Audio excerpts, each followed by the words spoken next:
praktikum dari cost approach ya. Jadi untuk mengenai teorinya ataupun konsepnya itu sudah dijelaskan di pertemuan 8 ya. Nah, di pertemuan 9 ini kita ya atau kalian nanti akan mencoba praktek ya bagaimana melakukan perhitungan replacement cost. Nah, tapi nanti dari studi kasus ya atau soal yang sudah diberikan di share di WA group itu ya. Nah, itu nanti kalian inventarisir ya bahwa artinya ada yang sifatnya direct ya, use value ya, direct use value yang memang dia bisa dihitung dengan menggunakan metode yang sudah kalian peroleh juga di sesi UTS, yaitu dengan productivity approach gitu ya. Nah, jadi nanti kalian artinya dari studi kasus itu kalian kerjakan ya dengan menggunakan metode yang memang sudah kalian peroleh gitu ya, baik itu replacement cost maupun metode yang sudah kalian peroleh di sesi UTS. Nanti kalian inventarisir mana nih, identifikasi yang ini nilai apa nih misalkan ya, kemudian kira-kira pakai metode apa ya. Nah, learning outcome-nya yaitu mensimulasikan ya cost based approach di sini khususnya replacement cost approach dalam penentuan nilai sumber daya alam ya. Nah, kegiatannya itu praktek ya atau simulasi penggunaan replacement cost approach dalam penilaian SDA. Nah, materinya menyusun kebutuhan data, kemudian memahami data, kemudian menghitung nilai sumber daya alam dengan menggunakan replacement cost approach dan interpretasi data dan menyajikan data. Nah, kita review dulu ya, kita ingat dulu nih yang minggu lalu sedikit. Nah, replacement cost approach ini yaitu konsep penilaian sumber daya alam dan lingkungan melalui biaya yang diperhitungkan untuk mengganti ya. Namanya kan replacement cost ya, replacement berarti kan mengganti fungsi ya. Jadi ini adalah fungsi dari suatu sumber daya alam dan lingkungan ya. Jadi yang namanya kita menilai suatu sumber daya alam, kita hitungnya itu ya per fungsinya, karena fungsinya kan banyak. Nah, dengan sistem buatan manusia ya atau artificial system. Jadi kalau yang namanya replacement cost kemarin kita sudah bahas juga ya, yaitu dengan buatan manusia ya atau artificial system atau man-made gitu ya. Nah, yang bisa menggantikan fungsi dari suatu sumber daya alam. Nah, itu biayanya berapa? Nah, itu bisa menggambarkan nilai dari suatu fungsi sumber daya alam. Nah, tahapannya yang pertama adalah mengidentifikasi fungsi sumber daya alam yang akan dinilai ya, fungsinya dulu apa. Misalnya fungsi hidrologi dari hutan ya. Kan hutan fungsinya banyak tentunya ya. Atau misalkan yang lain gitu ya. Nah, itu juga kita identifikasi dulu fungsi sumber daya alam apa yang akan dinilai. Mohon maaf sebentar ya.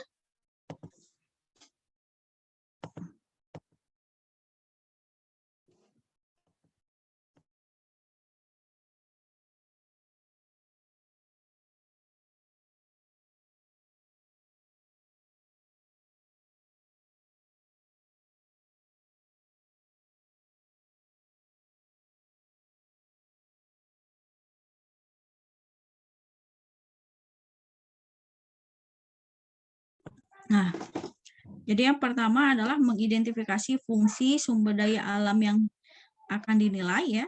Tadi tentukan dulu fungsinya. Kemudian yang kedua yaitu menentukan pengganti ya. Tentukan penggantinya apa ya, pengganti fungsi sumber daya alamnya ya. Jika sumber daya alam tersebut tidak ada ya atau rusak sehingga fungsinya hilang gitu ya. Jadi kalau misalkan sumber daya alamnya tidak ada atau rusak gitu ya, artinya kan fungsi tersebut hilang gitu ya. Nah, itu penggantinya apa gitu ya. Yang tentunya tadi ya itu adalah yang artificial.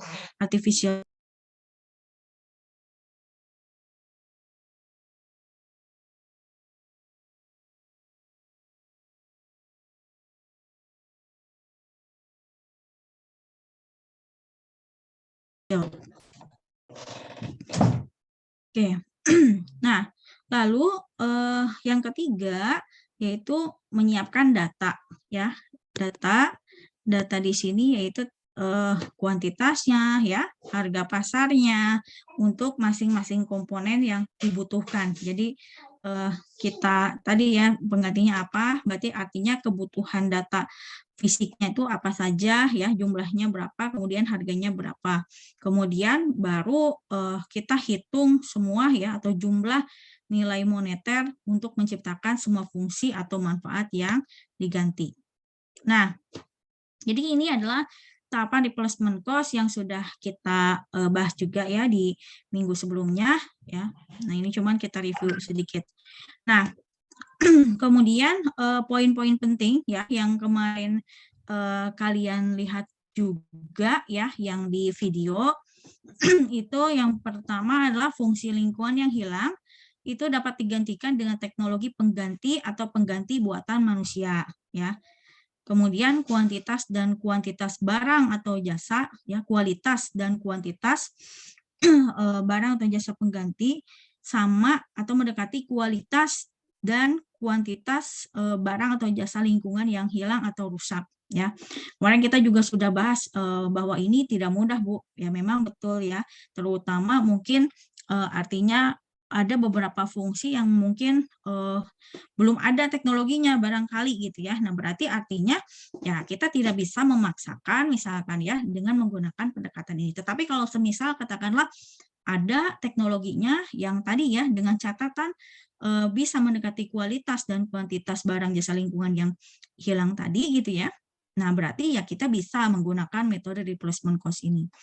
Nah, kemudian jika ada beberapa alternatif pengganti, dipilih opsi dengan biaya paling rendah. Nah, ini nanti kalian jangan lupa nih, nanti ya yang kalian pilih itu adalah biaya yang paling rendah. Jadi nanti kalian juga akan menemukan contoh di studi kasus ya yang akan nanti kalian kerjakan. Nanti ada 2 opsi gitu ya. Nah, itu kalian pilih yang paling rendah biayanya ya.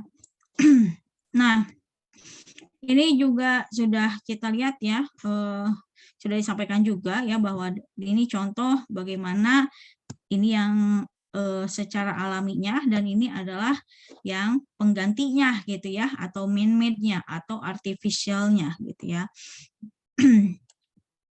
Nah, sekarang dari file yang sudah di-share ya itu latihan ya. Yang pertama adalah bacalah contoh studi kasus yang telah dibagikan dengan seksama. Jadi harus teliti nih ya, harus teliti, jangan sampai ada yang terlewat.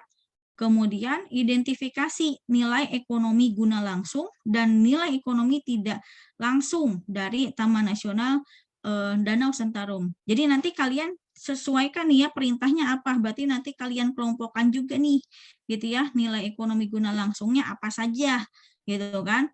Masing-masingnya berapa, total nilai ekonomi guna langsungnya berapa, kemudian nilai ekonomi guna tidak langsung gitu ya, nah ini berapa, baru nanti total nilai ekonomi guna gitu ya, atau use value-nya. Nah, kemudian yang ketiga, ini inventarisir dulu nih ya, kemudian yang ketiga tentukan metode yang dapat digunakan untuk masing-masing nilai sumber daya alam ya yang ada di Taman Nasional Danau Sentarum. Kemudian yang keempat, tentukan nilai ekonomi total untuk nilai guna langsung maupun nilai guna tidak langsung. Ya, jadi ini untuk nilai gunanya ya, nilai ekonominya. Kalau ini kan listnya dulu gitu ya, apa komponennya apa saja, gitu ya, komponennya apa saja, kemudian metodenya apa, baru kita nilai. Nah, baru yang kelima, tentukan nilai use value Taman Nasional Danau Sentarum pada tahun 2018. Jadi ini sesuai dengan yang dicontoh saja ya. Jadi kita tidak melakukan apa namanya itu menarik nilai ke present value, tidak perlu. Jadi kalian hanya menilai sesuai data yang ada disediakan di soal saja.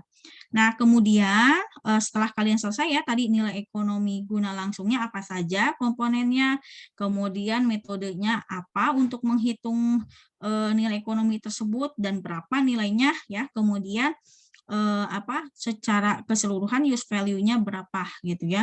Nah, itu nanti kalian susun jawaban dari tiap kelompok dalam sebuah PowerPoint ya. Nah, nanti dikumpulkan di akhir praktikum gitu ya. Nah, ini ada beberapa ralat ya pada studi kasus ya, tapi nanti kita coba lihat dulu. Ini sebetulnya ada beberapa untuk mengklirkan ya, mengklirkan beberapa hal yang ada di soal gitu ya. Nah, kita coba lihat di soalnya di sini ya.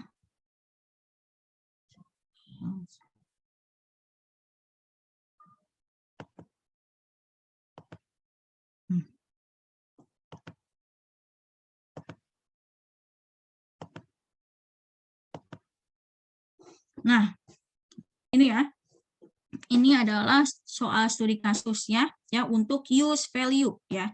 Jadi ini kita bicara use value. Nah, use value kan ada direct dan indirectnya di sini kalau di kasus ini ya. Nah, di sini Taman Nasional memiliki potensi sumber daya hutan dalam bentuk jasa lingkungan hutan sebagai hasil atau implikasi dari dinamika hutan berupa jasa yang mempunyai nilai manfaat atau memberikan keuntungan bagi kehidupan manusia, baik tangible benefit maupun manfaat intangible benefit. Nah, manfaat tangible dari Taman Nasional adalah sebagai penghasil kayu. Ya, ini tangible jelas ya, kayu dan non kayu gitu ya. Non kayu itu ya, ini kalau kita lihat nanti di bawah ada madu ya dan rotan gitu ya. Maupun manfaat intangible apa nanti kayu dan non kayu yang nilainya dapat langsung tercermin dari harga pasar dalam bentuk satuan nilai uang. Nah, sedangkan manfaat intangible dari Taman Nasional antara lain sebagai habitat berbagai jenis makhluk hidup, ya, sumber keanekaragaman hayati, ya, pengatur dan penyedia tata air, pengendali erosi dan banjir, pengatur iklim, dan pengendali keseimbangan ekosistem alam. Nah, ini menceritakan dulu tentang Taman Nasional ya secara umum. Gitu. Nah, kita lihat ke informasi berikutnya. Di paragraf 2 ya. Salah satu taman nasional di Indonesia adalah Taman Nasional Danau Sentarum atau TNDS yang merupakan suatu kesatuan ekosistem yang unik dengan luas 1.320 km persegi.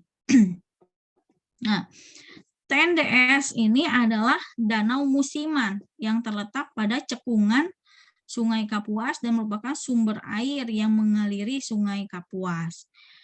TNDS terdiri dari 23% danau musiman, 49% hutan rawa, dan sisanya merupakan perbukitan yang merupakan hutan meranti dan keranggas. Kondisi ini membuat TNDS memiliki potensi ekonomi sumber daya alam yang besar ya. Potensi tersebut dapat dilihat dari besarnya nilai ekonomi total sumber daya alam. Nah, kalau kita bicara total kan ada use value, ada non use value ya. Ada use value kan ada direct, indirect, option, ya optional gitu ya. Kemudian yang non use-nya kan ada bequest, ada existence gitu ya. Ini berbicara kalau ini ya, ini tentang keragaan dari si TNDS nih. Nah, kita lihat lagi informasi berikutnya. Hasil hutan kayu yang dinilai di lokasi Danau Sentarum adalah kayu tembesu ya dan kayu kawi. Nah, penilaian terhadap kayu ini karena dua jenis kayu ini sangat banyak dimanfaatkan oleh masyarakat di dalam kawasan TNDS. Jadi yang mayoritas gitu ya. Kemudian manfaat dari kedua jenis kayu ini adalah sebagai kayu utama dalam membangun rumah ya, sebagai badan boat ya, dan sebagai keramba ikan. Pengumpulan kayu dari hutan biasanya dilakukan setiap setahun sekali untuk mengganti bagian rumah, boat, atau keramba yang sudah rusak. Kayu yang diambil hanya boleh dimanfaatkan oleh masyarakat dan tidak diizinkan untuk diperjualbelikan karena Danau Sentarum adalah kawasan taman nasional. Lalu manfaat yang didapatkan oleh masyarakat itu berasal dari pemanfaatan HHBK ya atau hasil hutan bukan kayu ya di kawasan TNDS serta manfaat tidak langsung terkait fungsi ekologis Taman Nasional Danau Sentarum. Hasil hutan bukan kayunya yang dimanfaatkan oleh masyarakat yaitu madu, bambu, kayu bakar, getah, getah karet, dan petai. Berdasarkan hasil survei diketahui informasi sebagai berikut. Nah, ini ada beberapa informasi dari hasil survei. Yang pertama yaitu madu dari lebah madu ya, atau Apis dorsata adalah salah satu komoditas hasil hutan bukan kayu yang sangat besar di TNDS. Pemanenan madu 2 kali dalam setahun, yaitu di setiap awal tahun atau Januari sampai Maret, yang dilakukan oleh rumah tangga di masing-masing desa mengambil madu dengan menggunakan alat tangkap madu tikung. Nah, tikung ini adalah sejenis dahan tambahan yang dibuat oleh masyarakat sebagai tempat lebah untuk bersarang. Terdapat 392 orang atau di sini rumah tangga ya, masyarakat yang berprofesi sebagai pencari madu pada tahun 2018. Rata-rata setiap rumah tangga atau tadi ya orang itu dari setiap pemanen madu itu akan memasang tikung sebanyak 64 buah yang pemasangannya diupahkan ke pihak lain dengan upah 5.000 per tikung. Lalu rata-rata hasil madu yang dapat dipanen untuk 1 kali panen adalah 15 kg per tikung. Dan harga madu di lokasi yaitu Rp100.000 per kilogram, dan biaya yang dibutuhkan untuk pemanenan madu yaitu Rp3.900 per tikung.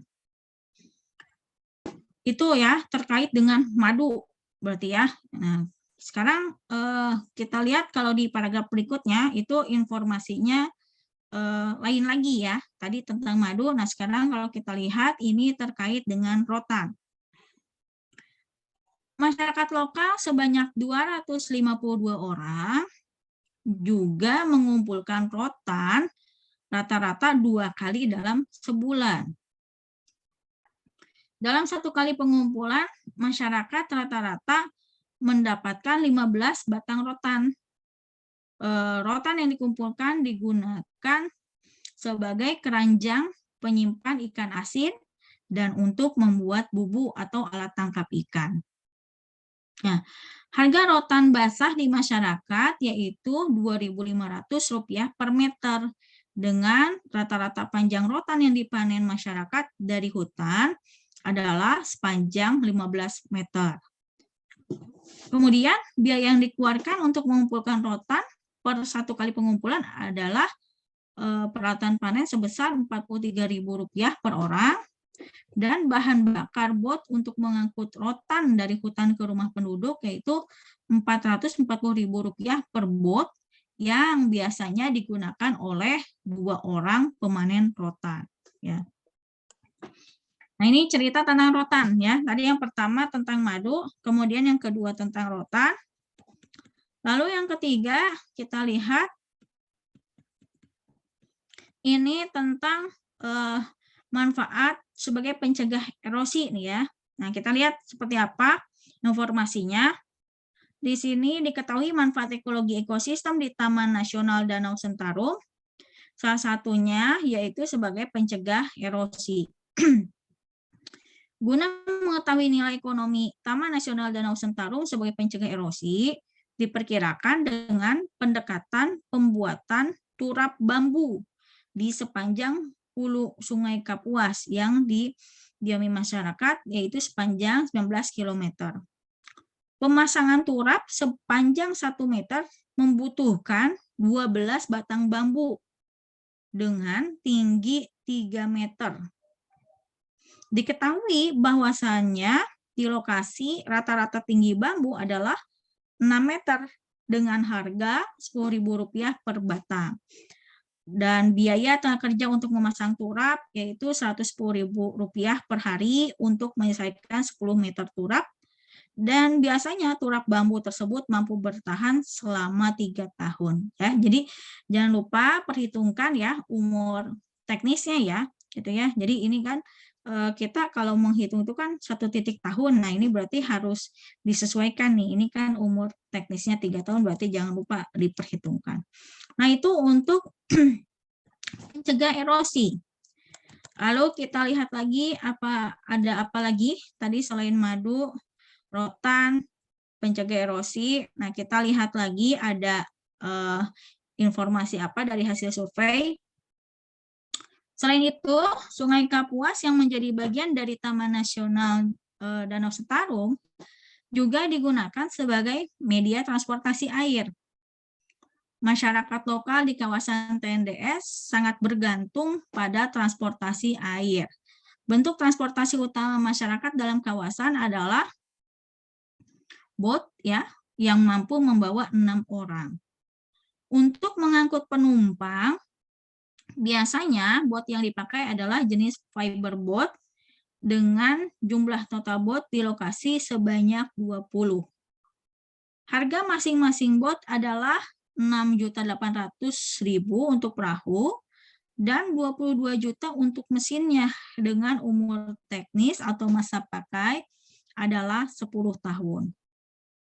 Rata-rata setiap bot membutuhkan 20 liter bahan bakar pada musim hujan dan 30 liter bahan bakar pada musim kemarau dengan harga Rp11.000 per liter. Jumlah musim hujan ini diasumsikan 6 bulan dan musim kemarau 6 bulan ya. Dan dalam 1 bulan setiap bot melakukan perjalanan sebanyak 9 kali. Lalu untuk tarif botnya itu sendiri yaitu Rp50.000 per 1 orang untuk 1 kali perjalanan. Dan setiap pemilik bot juga harus mengeluarkan biaya lainnya untuk kapal, yaitu biaya oli rotari sebesar Rp65.000 per 3 bulan, kemudian ada karet oli Rp80.000 per bulan, busi Rp30.000 per bulan, dan cek rutin tahunan Rp150.000 ya. Itu untuk transportasi air ya. Lalu kita lihat juga berikutnya ada fungsi sumber daya alam. Di sini fungsi TNDS itu sebagai penyedia air bersih bagi masyarakat ya. Dan informasinya rata-rata konsumsi air masyarakat untuk berbagai keperluan adalah sebanyak 144 liter per orang per hari ya. Kemudian rata-rata jumlah anggota rumah tangga masyarakat di sekitar Taman Nasional Danau Sentarum adalah 4 orang. Kemudian jumlah kakaknya yaitu 1.835 ya. Kemudian selain air dari danau, masyarakat juga bisa mendapatkan air yang sama dari penjual air.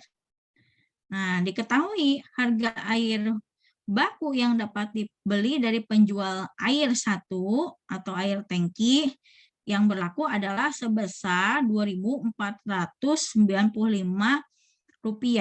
per meter kubik ya. Atau bisa juga belinya dari penjual air yang kedua atau air dalam jerigen ya, seharga Rp100 per jerigen ukuran 20 liter ya. Nah, itu untuk fungsi penyedia air bersih. Lalu diketahui juga ada fungsi sebagai spawning ya and nursery ground ya, atau nilai asuhan ikan. Ya, ini merupakan fungsi biologi ekosistem di Danau Sentarum. Nah, pendekatan yang digunakan dengan pendekatan pembesaran bibit ikan di tambak buatan, di mana diketahui rata-rata umur investasi tambak adalah 5 tahun. Ya. Lalu nilai nursery ground ini merupakan asumsi perkiraan penebaran bibit ikan pada pemeliharaan ikan baronang secara intensif di tambak ya. Kemudian padat penebaran benih untuk ikan berukuran kurang lebih 13 cm atau dengan berat 130 gram itu sebanyak 3.000 ekor per hektar. Lalu harga rata-rata bibit ikan adalah Rp300 per gram. Ya. Kemudian diketahui juga informasi biaya investasi tambak adalah 90 juta rupiah per hektar, ya. Dan luas area Taman Nasional Danau Sentarum sebagai tempat asuhan ikan adalah 5% dari total luas Danau Sentarum. Nah, sekarang kita balik lagi ke yang PowerPoint.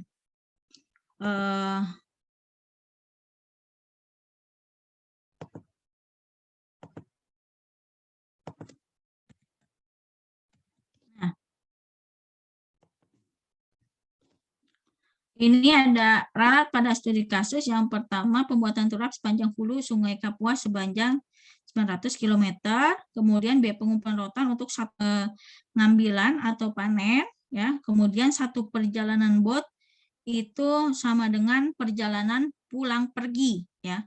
Kalau satu perjalanan orang berarti itu satu kali pergi atau pulang, ya. Kalau tadi kan satu perjalanan bot itu kan pulang pergi, ya. Nah, kalau ini adalah kalau satu perjalanan orang itu satu kali pergi atau pulang, gitu ya.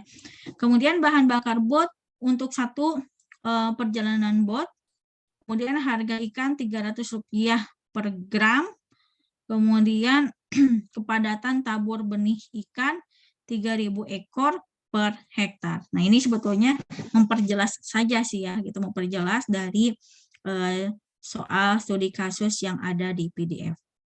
Nah, sekarang kalian silakan buat break room.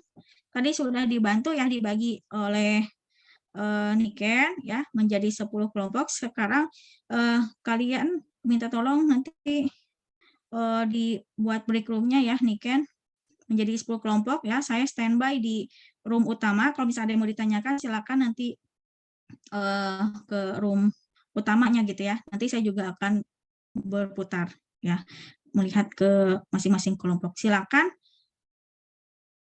dikerjakan ya. Nanti untuk pengumpulannya nanti saya kirimkan linknya ya seperti biasa. Bu Asti, berarti bentuknya PowerPoint, Bu? Ya, PowerPoint ya. Buat presentasi gitu, Bu? Ya, betul. Baik, terima kasih, Bu. Ya. Silakan. Kalau sudah jelas, langsung masuk ke kelompoknya masing-masing sesuai tadi ya pembagian yang sudah di-share di WA Group oleh Niken.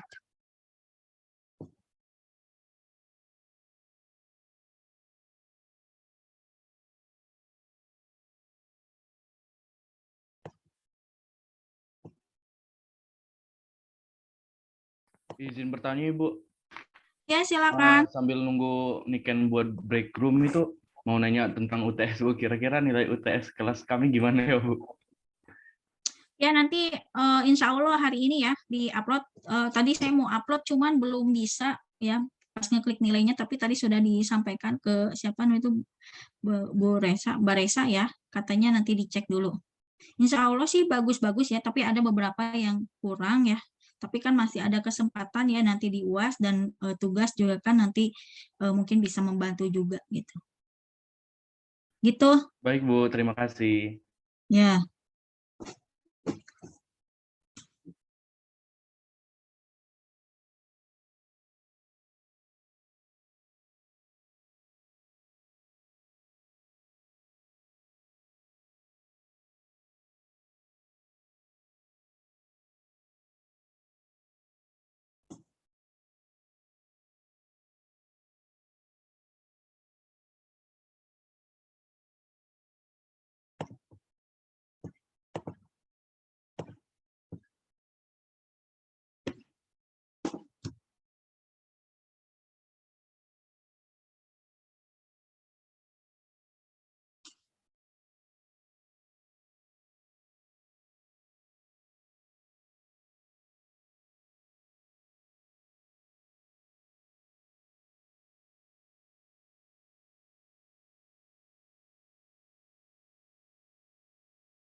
Siapa yang record?